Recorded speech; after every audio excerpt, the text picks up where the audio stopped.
I guess of the several 20-year spans of my life, the past 20 years went by the fastest and probably contained the most abrupt change in the fabric of my world and probably the fabric of all of our world.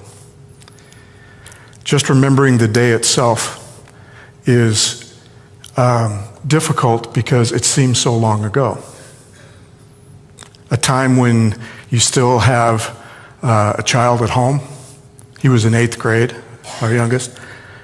Just the routine of how life changes when your kids grow up and go away, the routine of your house and everything. It's hard for me to even remember that routine now. But on the West Coast, it was just past 6, and I was thinking of waking up. Nellie had already woken up, and usually when she woke up, she'd turn the radio on, and we usually would listen to a station out of San Francisco. And by that time, we pictured it as a private plane, and of all the watching of documentaries and tributes and everything that I've done this week, and I've spent hours doing it this week, they all said almost the same thing. When you first heard the news, if you didn't see it, when you first heard it, what we pictured is what we would like to picture. Never good that a plane would fly into a building, so we would try to make it an accident and try to make it as small a plane as possible. So she went into the bathroom to shower, and I decided to get up and go to the kitchen. I turned on, we had a little counter TV, this little 9-inch TV that was a whole lot easier to just turn on in the kitchen, and I did, and the Today Show came on, and that, as soon as you saw it, even without HD, as soon as you saw it, you knew that was no small plane. The amount of smoke, the amount of damage, and when they would zoom in and you'd see that horrible scar, within that building, you knew this was not a small plane. I didn't have anybody to tell quite yet because nobody knew exactly what had happened, and I'm just sitting there watching, and as with other people, as I'm watching, the second plane. And there was an immediate kind of turnover then. We didn't need a lot of news then. Now all we knew was that this was intentional. This is no accident. But of course, we didn't know anything else by that time. So I guess one thing is that being caught between a couple of generations, one thing 9/11 did for us was it gave us that moment. It gave us at least one moment in our lifetime that we knew exactly what we were doing. We knew exactly what we were thinking when we saw it, when it happened. The Kennedy assassination was not quite 40 years before. And everyone says that was the event for them, for a generation before. Just a couple years before that, the Cuban Missile Crisis and being taken to the brink of World War III. My dad talks about that all the time. But here it was on this land. It was on our shores. But as I was writing this down, I remember that it still wasn't entirely new, was it? Terror had been on these shores before. It hadn't been 5 years since Oklahoma City. Heck, this wasn't even the first time that the World Trade Center had had a terrorist attack on it. That had been about 8 years. But this was different.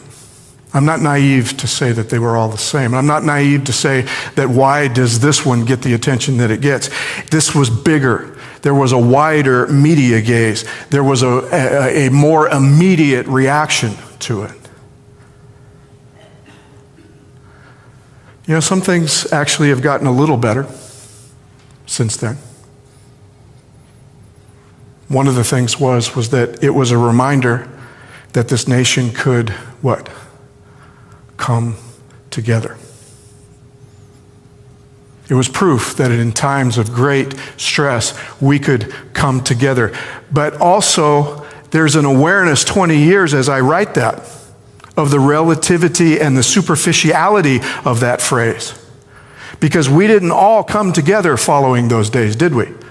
In the days following that. And if you think that we all came together, then you need to speak to somebody who was old enough of Middle Eastern descent trying to live and navigate in this country in the days after 9/11. We didn't all come together. And to prove it wasn't necessarily about Middle Eastern descent, our oldest son called us about a week later with his longer hair and his full beard and his brown skin. And he got a taste in his own country of what it felt like not to be together with everyone else. So much that it scared him that he needed to get in the car and lock the door.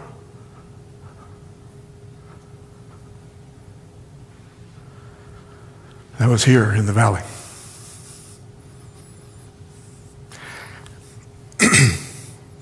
I think some things have gotten better, and I think that some things that did get better were at least the awareness or the widening of language and the room for discussion that we could have about certain things.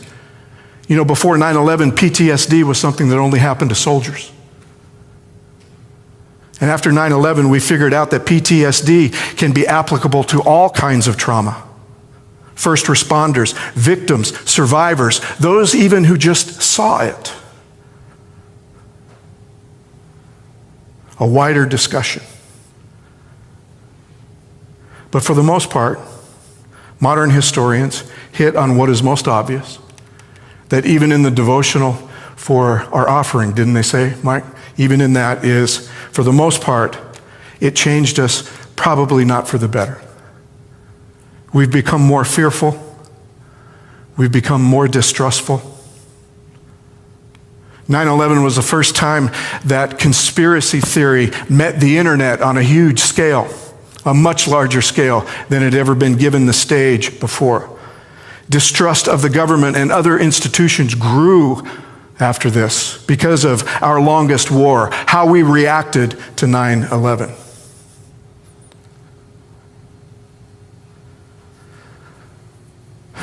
"20 years ago, I think I made a mistake on Sabbath, September 15th, 2001. I decided on Wednesday, the next day, as I don't know about y'all, but did you have a hard time going on with your day that week? I didn't quite have a job that would let me just take the week off, but probably we all should have, shouldn't we? But what I found myself doing is I found myself coming down to the church and being in there completely alone and just looking around the church and asking, what in the world do I say on Sabbath? Do we talk about it? What am I going to say in a sermon that's going to make anybody feel any better? So even looking back on it now, I have to admit that that was about ego, wasn't it? I wanted to help, and I didn't see that preaching was going to help. So you know what I decided to do is I decided to move on in the series. I didn't even mention 9/11 in the sermon that day. And I have to tell you, 20 years later, I can't tell you what the series was. And I guarantee you that nobody listening that day can remember what the series was.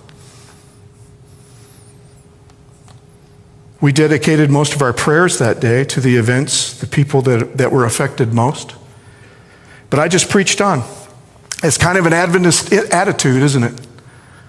When it comes to what we're going to say about what may be or what may not be going on outside, sometimes the Adventist attitude is just shut up and preach. Just shut up and preach the gospel, Pastor. Right?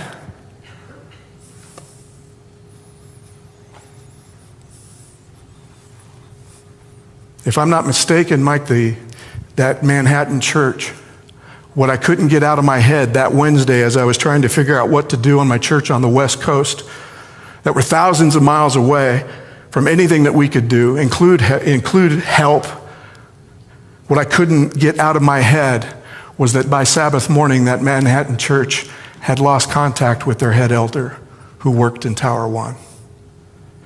And they were actually worshiping that Sabbath morning, knowing or pretty sure, knowing that their head elder was killed.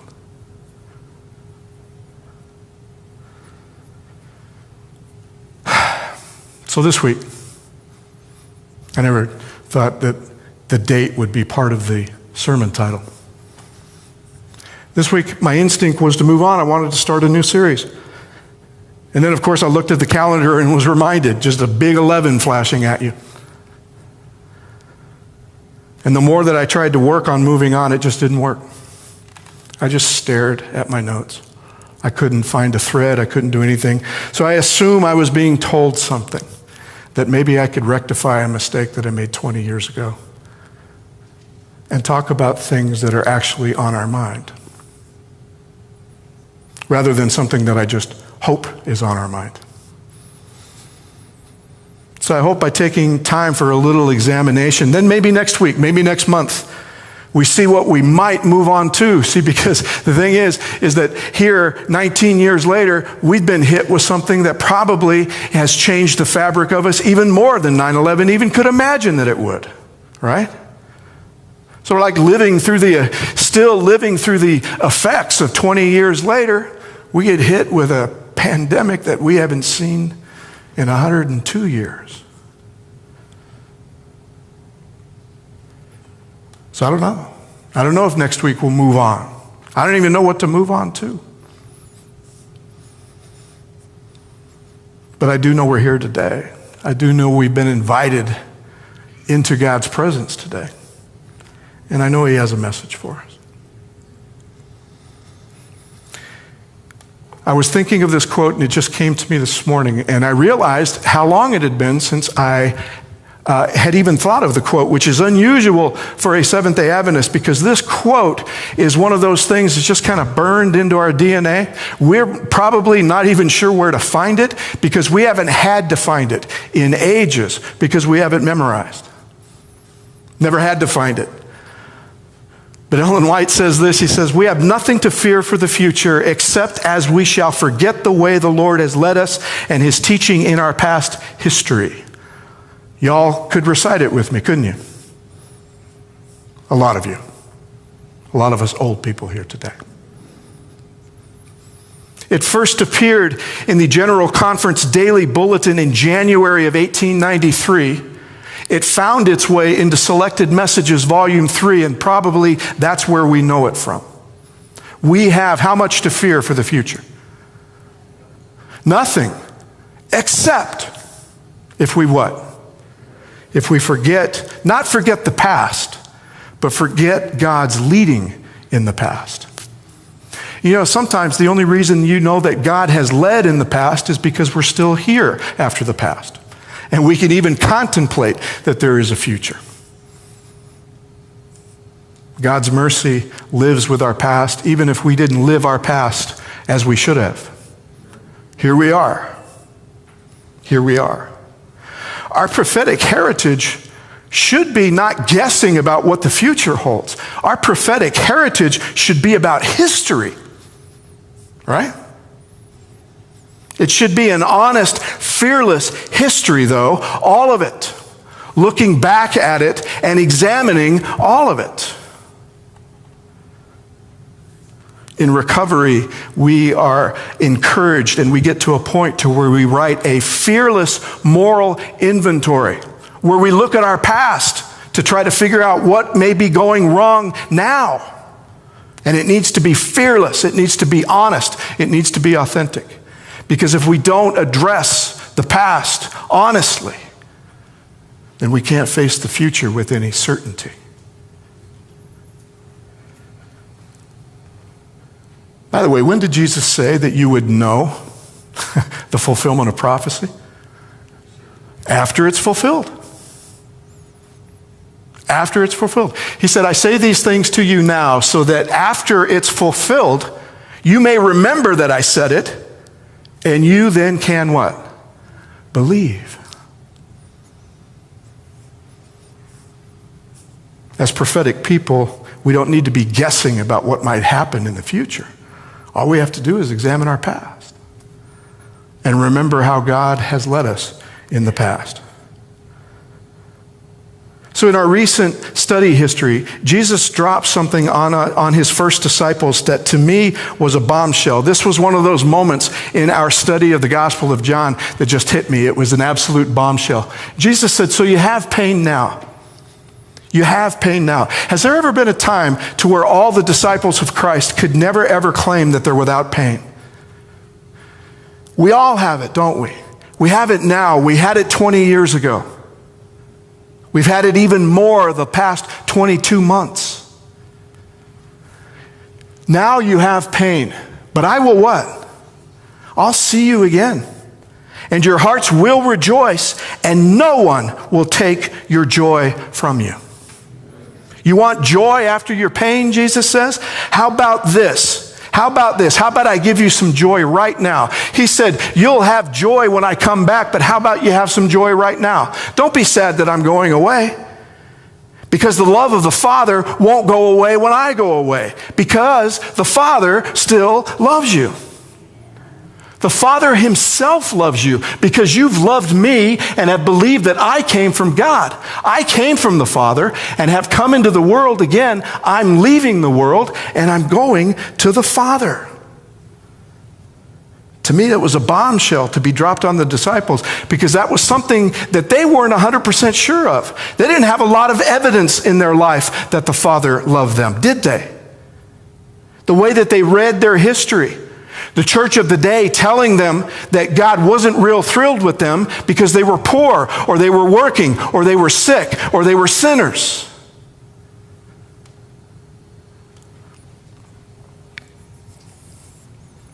If you believe that I love you, he said, well, I came from the Father.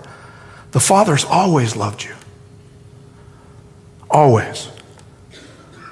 When we studied this, it took us on this beautiful complex mystery of the Trinity. To even utter some of the words that we uttered in our study, that they are at once, that God is at once three and one. He's not sometimes three, sometimes one. He's not sometimes two, sometimes one, 1 plus 2. At once. He is three and one. The same way that the Son is both Father and Son, Son of God, and Son of Man.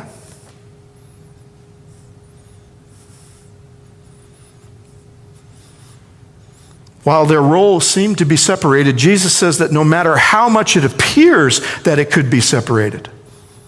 See, again, he's taking something that's eternal, co-eternal actually, 3 co-eternal persons, and he's trying to project them then on 2 planes, if you will. By the way, that's what Bev and I used to do. We took a 3-dimensional image and had to put it on a 2-dimensional film. So sometimes it doesn't always work, does it? Which, by the way, when you're asking, why did you guys always take 2 views of everything? Well, it's because of that. That's a 3-dimensional wrist. We're putting on a 2-dimensional film. Got to take this one, got to take that one. With me? The Trinity is taking 3 beyond 3 dimensions, 4 dimensions, 5 dimensions, the limitless dimension, and trying to stick it into these idiotic 2-dimensional brains. The only reason why that the roles of the Trinity have to be broken up is because we can't go past the law of physics. We can't describe 2 things at one time. Which, by the way, was another way that God conceded for us, condescended for us, became 3 so that we could maybe, just maybe, understand him a little bit better. So Jesus said it may appear, you guys may even study us separately. You can write a book on the Father. You can write a book on the Son. You can write a book on the Holy Spirit, right? You may even study us separately. But I will tell you, Jesus says, there's one thing where we never, ever separate, and that is our love for each other and our love for you. That is the one place where we are completely unified. three is one. The Father himself loves you. The Spirit is the proof of that love. He loves you so much that he longs to dwell within you. He wants nothing in between you and him, including your puny understanding of the Trinity.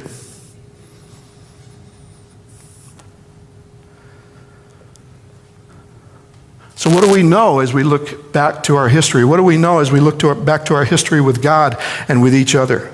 And hopefully to try to make sense of our current history and maybe our future. I take us to the Sermon on the Mount. Philip Yancey tells us in his book, The Jesus I Never Knew, the subtitle of the Sermon on the Mount could be not survival of the fittest, but triumph of the victim. Oh, how happy are those who... That's literally what it says when it says, blessed are those. Congratulations, this is a most honorable state to be in. And you're thinking, yeah, it would be an honorable state to be in. Rich, powerful? No. Poor, mourning, meek, humble, hungering, and thirsting. Jesus said, when you're those, you are blessed. How fortunate are the unfortunate, we are reminded. When faced with the most difficult time to try to live out love on this planet of war, when we think it's so clear that something besides love is called for, then we remember Jesus taught us what it comes to before we act on an impulse to lash out. Before we act on an impulse to do something unloving. Because after being told that you're blessed if you're poor and you're meek and you're hungry and you're thirsting, he said this, blessed are the what? Blessed are the merciful. Why? Because they will what? They will receive mercy. Mercy is only used as an adjective twice in the entire New Testament. Here, and also in Hebrews 2:17, when describing none other than Jesus himself. Therefore, he had to become like his brothers and sisters in every respect so that he might be a merciful and faithful high priest in the service of God to make a sacrifice of atonement for the sins of the people. In his mercy, he became one of us so that he could truly atone for us. The only time that it's used as a description is blessed are the merciful. So, the only time that it's used as a description, it applies to himself, and then it also applies to who? To anybody listening to the Sermon on the Mount when he says, blessed are the merciful. So the only time it ever applies to anybody besides Jesus, it's to you and me, who claim to be his followers.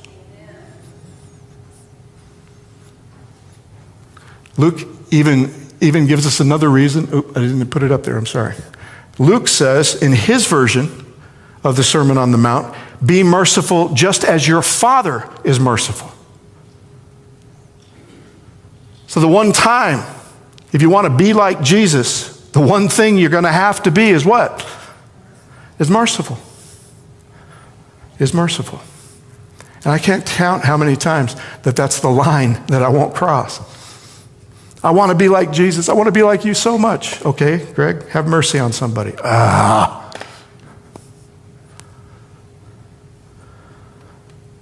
Thoughts from the Mount of Blessing, page 22. She tells us, Ellen White says, God is himself the source of all mercy. His name is merciful and gracious. His name is merciful and gracious, according to Exodus 34, verse 6. He does not treat us according to our deserts. He does not ask if we are worthy of his love, but he pours upon us the riches of his love to make us worthy. He's not vindictive. He seeks not to punish, but to redeem. Page 22. And you have to ask, so where would that come from? Where does that mercy come from? She pours it on. The heart of man by nature, cold and dark and unloving. Whenever one manifests a spirit of mercy and forgiveness, he does it not of himself, but through the influence of the divine Spirit moving upon his heart. We love because he first loved us. 1 John 4:9. Page 21, Thoughts from the Mount of Blessing. It's simple. If we're not merciful or feeling merciful, and I hate to say this out loud, I really do, we're refusing God's presence in our lives. We believe that God will manifest himself in our lives, do we not? If you want it manifested, it's manifested in our ability to have mercy. On who? See, that's another thing he didn't do, did he? He didn't discern who. All I know is that he gave it to me, and I'm not worthy. So it means that it goes to anybody who is not what? Worthy. Anybody here worthy of the mercy of God? I was hoping a bunch of you would raise your hand, because then I wouldn't have to show mercy to you. With me?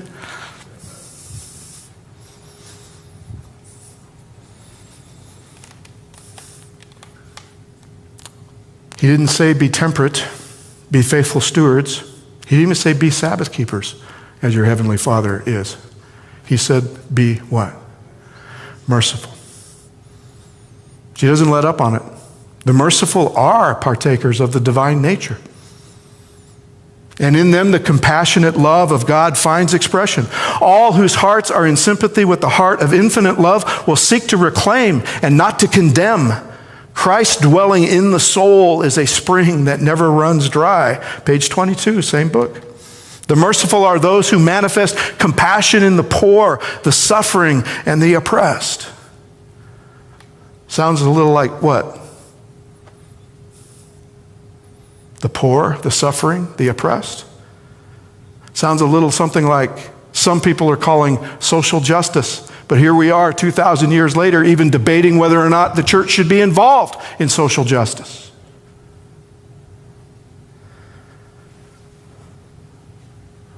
And then Jesus pours it on. Blessed then, he says, I'm sorry, I didn't.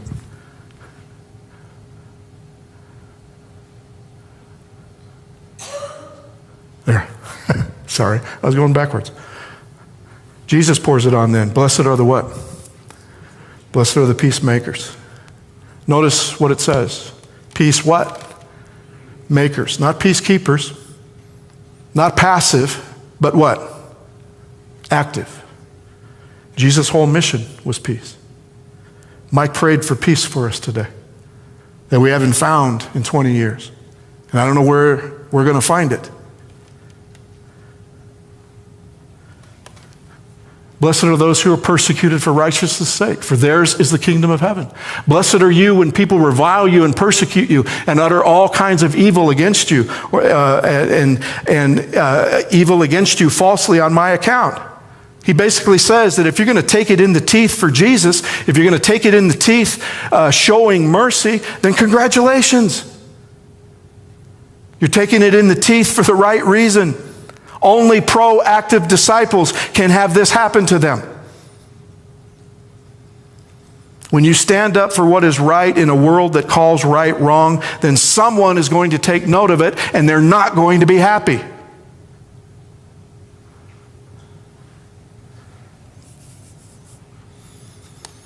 And I think out of all the things that has plagued us for 20 years is that the extreme horror of 9/11 has translated into extremes for all of us left in its wake. We live now in this era of extremes, extreme abuse, extreme reply, right? I say something. You say something. I say something. Social justice all of a sudden becomes socialism. Stand for peace and you have to be unpatriotic. Stand to fight and you have to be a warmonger. Wear a mask, get vaccinated. You're fearful, not faithful. march to protest or take a knee, call attention to an injustice, and you're simply un-American.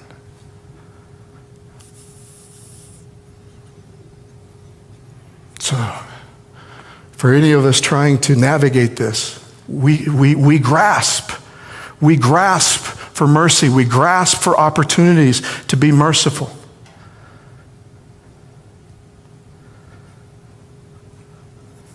And it's exhausting, isn't it?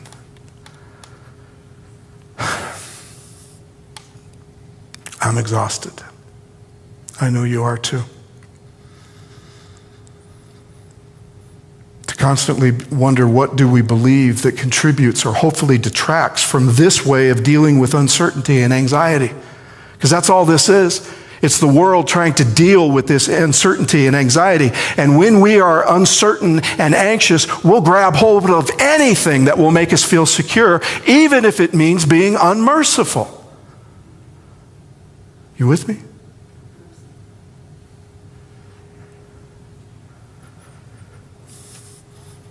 So what do we believe about the character of God? Where does it take us, especially living in a time like this? 3 days after the attack, a testimony was published in an online Christian blog about a survivor of Tower 2. It's a harrowing testimony. I'm sure you've heard it. His office was on a floor that was directly hit. He says he saw the plane out the window before it hit.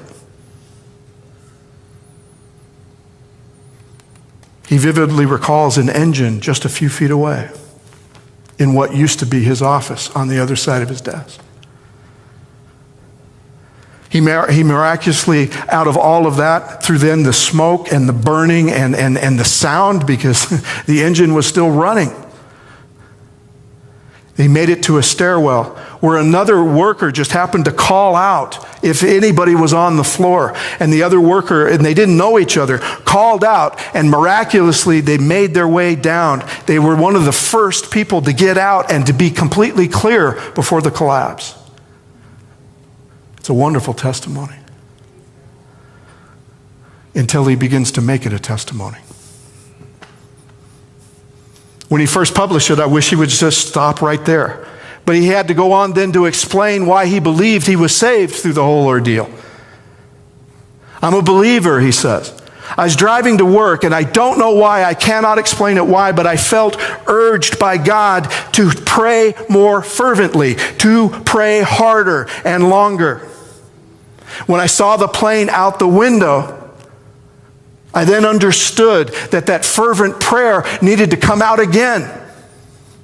So I screamed, Lord, you have to save me. And he concluded the entire testimony, if you will, with this. He said, a jet with all its force and destruction was no match for my God. His little finger was able to divert it to save me.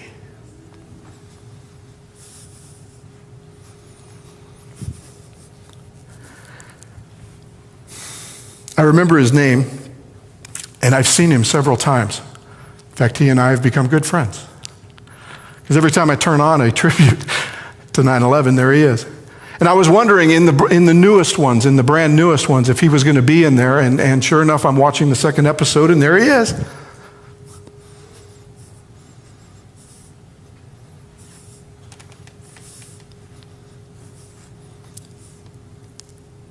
He still tells the story, but he stopped telling the prayer story, which is what I'm thankful for.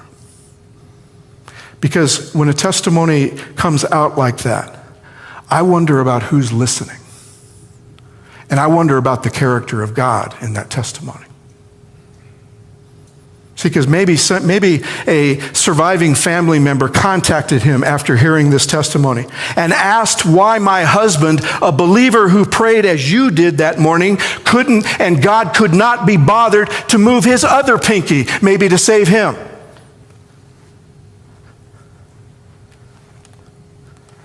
My husband prayed as much as you did. He believed as much as you did. God was bothered at least to move his pinky for you. Couldn't he have done it for him?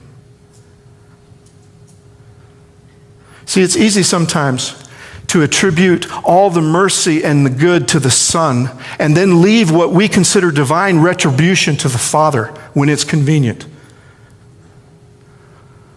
I'm back now to the character of God. I'm back to Jesus' words echoing, saying, the Father himself, what? Loves you. The oldest heresy in the Christian church goes all the way back to a monk named Arius, who looked at all he had was the scriptures and the difference between the Old Testament stories about God and the New Testament stories about Jesus. And to him, it was absolutely obvious they couldn't be the same person.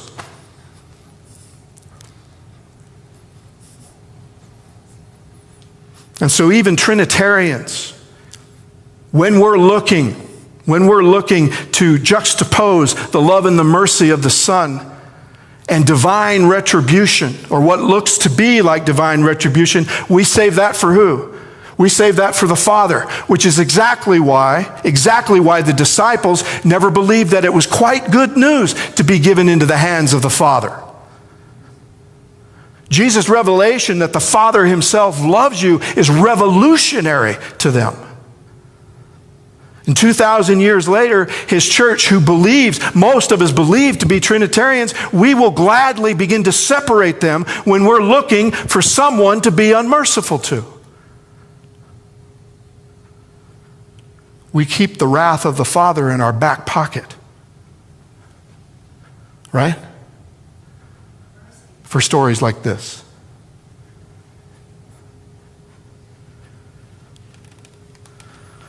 But Jesus reminds us that we can't just separate the Trinity when we see fit. We can't get away from the merciful character of God just because we find a group of people who simply are not worthy of our mercy. Even when we're giving our testimonies. Maybe especially when we're giving our testimonies. Because who's listening? They are. They're all listening. I'm reminded that throughout history, the history of the church, from Ephesus to Laodicea in Revelation chapter 3, throughout the entire history of the church, the difference in power distribution and dynamic and what it meant to the church's place in history at their time. When you look at the history of the church and you see people willingly being persecuted. By the way, what does it say about people who live by the sword? They'll die by the sword. The remnant actually is lauded in Revelation because they don't fight back. If you are destined for captivity, then into captivity you will go. So I'm reminded that when they were willing to be imprisoned, when they were willing to meet the lions on the floor of the Colosseum, when they were going to crosses and stonings, maybe even boiled in oil for their beliefs, the church grew like it never has. All while being under the thumb of the most oppressive rule in all history, the Roman Empire. But then, when the church had the opportunity to acquire the power of that empire for themselves and used it, and grew by wealth and by power and by popularity, but inside she was spiritually dead, a woman of great virtue who sold herself to prostitute herself with the fear and the coercion of empire. It is called a beast. You're not worshiping the lamb that was slain anymore. We're worshiping the beast. By the way, that was just the first one. Beast 2, according to Revelation 13, will be even harder to resist. It will be even harder to still be loving and merciful when living under this one.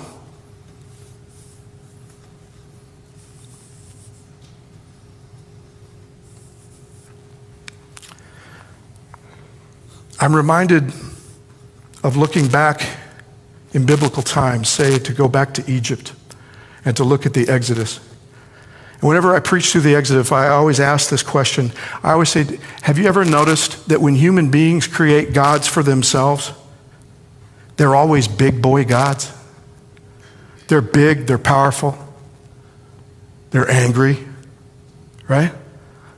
We give them divine power, but we also give them a selfish nature. Big boy gods. Gods that do something about children who will not worship him, right? And I'm reminded that every time, to me, every time when reading even about the Exodus itself, that when God decided to act like one of those big boy gods, that nothing ever happened after that. In other words, people were not converted, were they? Did the plagues convert the Egyptians? Did the plagues convert Pharaoh? No, as a matter of fact, the plagues made his heart what? Harder. For that matter, did the overwhelming force of the Red Sea, the power of turning night into daylight, into air conditioning an entire desert, to get water from the rock, to get manna from heaven, did that convert Israel? Just days after the Red Sea and Sinai, they're dancing around a golden calf.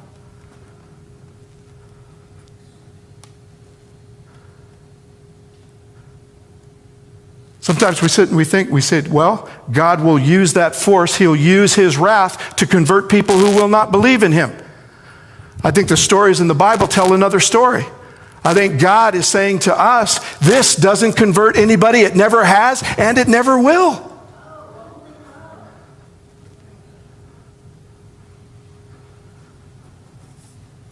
To this day, every Jew who partakes of the Seder, the Passover Seder, when you get to the narrative in the Haggadah, of talking about the plagues, you're to put your finger in your glass of wine and you're to sprinkle a drop onto a plate next to it. Every plague, every plague, every plague. Because even today, a Jew cannot exult in the joy of the deliverance of Egypt because there were unbelievers that were killed, even their oppressors. And they will say, my joy is less. My joy that is normally in my cup is diminished because somebody died today.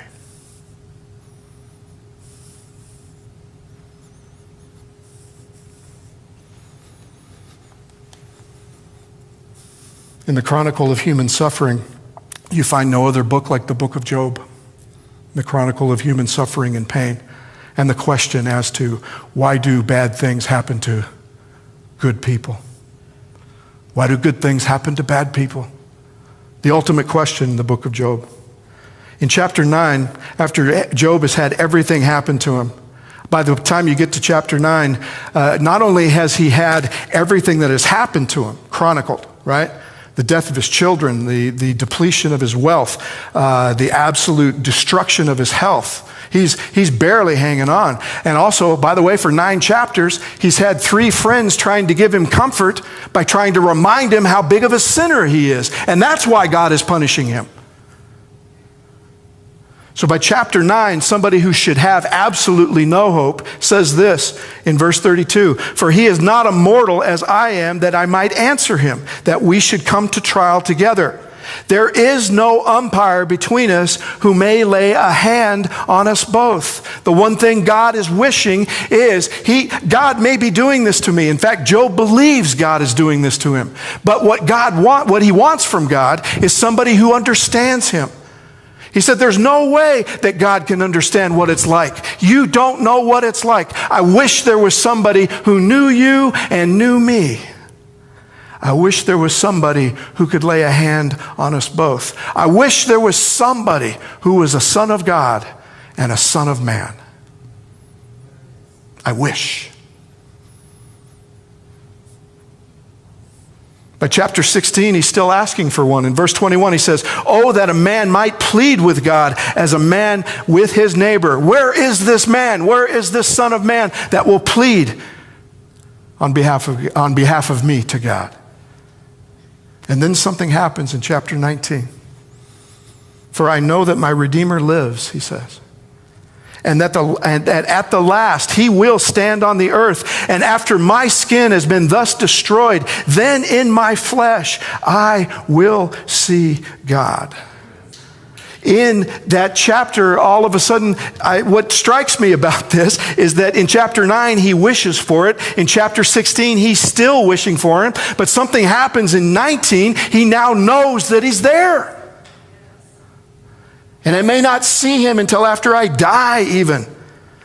Job gives a complete working theology of the resurrection. By the way, you should read how nasty it was for Job in the rest of this chapter. When you get a chance, just read Job 19 before you get to verse 25. He blames God entirely, and in the same breath says none of it matters because in the end, there'll be a resurrection. Job knows he has a friend in heaven who pleads with God on his behalf. It's incredible. He believes that God does not leave him without a voice. Job's suffering, somehow he knows, is not the final word with God. At the very least, there's a friend of his who can plead with God as one pleads for a friend of God and a friend of humanity. It perplexes me. Something happens between chapter 9 and 19 that he goes from wishing for him to believing there is one. And the only thing I can come up with is that his suffering didn't alleviate, it only got worse. He only comes to this conclusion when there is nothing to alleviate his suffering. See, we often think that if God would just eliminate suffering and pain in this world, then everyone would believe. Job received nothing of this. And the ones who profess to know God are the one that is breaking his heart and making him suffer further.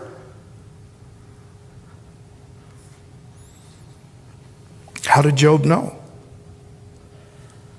By the way, whenever we discussed how old the story is and when Job probably lived, the only revelation he had of God was the creation and the flood. That's it.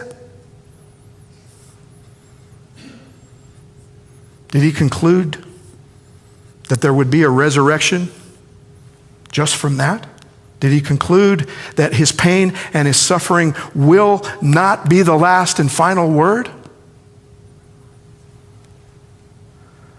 Did also he conclude that maybe I can make it if I know there is a resurrection? Maybe I can make it if there is some hope for me that the character of God says that even through all this, he still loves me.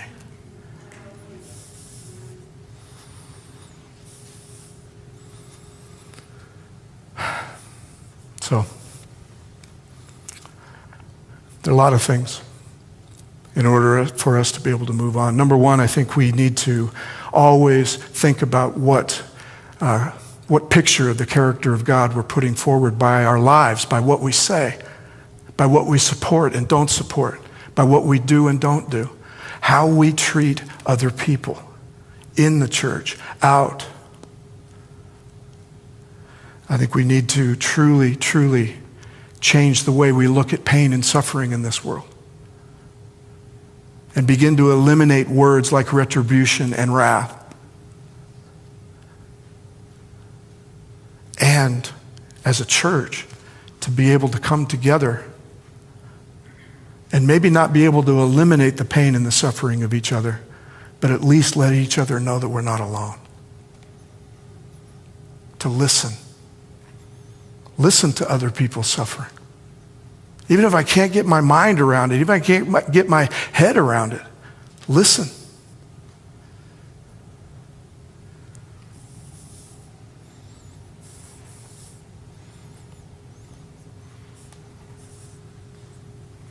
Just to finish off from Thoughts from the Mount of Blessing, there are many to whom life is a painful struggle. They feel their deficiencies and are miserable and unbelieving. They think they've got nothing for which to be grateful. Listen to this. Kind words, looks of sympathy, expressions of appreciation, would be to many a struggling and lonely one as the cold cup of water to a thirsty soul. A word of sympathy, an act of kindness would lift burdens that rest heavily upon weary shoulders. And every word or deed of unselfish kindness is an expression of the love of Christ for lost humanity. She even had to remind us that if we're stuck, smile at somebody. Expression of love, expression of gratitude, just a kind look. She doesn't even have to remind us that give a kind word. She has to remind us that if you can't say something nice, if you can't say something encouraging, if you can't say something edifying, then what? Shut up.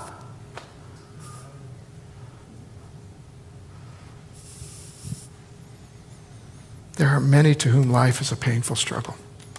They feel their deficiencies. We don't need to point them out. They are miserable and unbelieving. They think they have nothing for which to be grateful.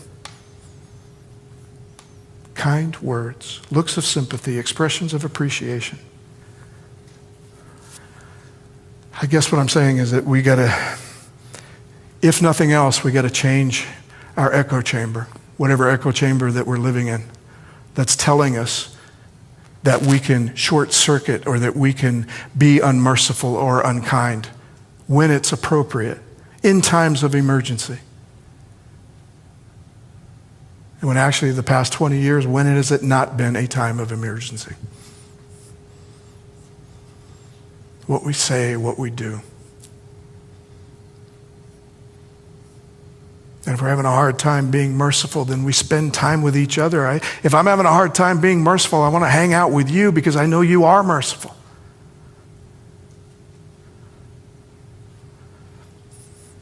And always remember the church has to become that place. The church has to become a place where it's not that nobody's going to hurt. It's that the hurt does not go unnoticed. Right? So here we are. 20 years later. And if we're here for another 20 years, I just hope that we live out our history into our future and that we truly become a place where no one will ever lack the grace of God. So I thank God for allowing us to see this day. I am going to remember those who are no longer with us. I am going to remember the damage and everything caused.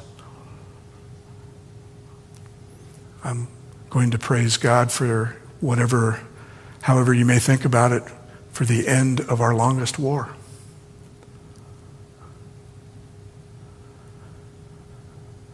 I want everybody home, starting with us. So thanks for hanging in there again.